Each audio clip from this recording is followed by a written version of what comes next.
Anak ko, binilan kita ng bagong cellphone. Di ba gusto mo to? Oh, thank you po, Nay. Magagamit ko po to sa school. Nay, meron din po ba ako? Anak, sa susunod ka na lang, ha? A few moments later. Wow, bagong cellphone? Ang ganda, di ba? Pwedeng patingin? Sige ate, oh!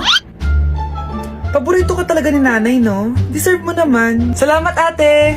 Deserve mo din to. Ate, ba't mo ginawa yun? Eto ang tatandaan mo. Ako ang magiging paborito ni nanay. Basag na! Aray! Nay! Oo, anong nangyayari dito? Nay, sinaktan po ako ni Kyle. Totoo ba to, Kyle? Nay, hindi po. Binasag niya nga po yung cellphone ko eh. Hindi po totoo yan, Nay. Sinungaling ka. Kyle, anong nangyayari sa'yo? Lumalaki na ata ulo mo. Nay, may kailangan kang marinig. Deserve mo din to. Ate, ba't mo ginawa yun? Eto ang tatandaan mo. Ako ang magiging paborito ni nanay. Nay.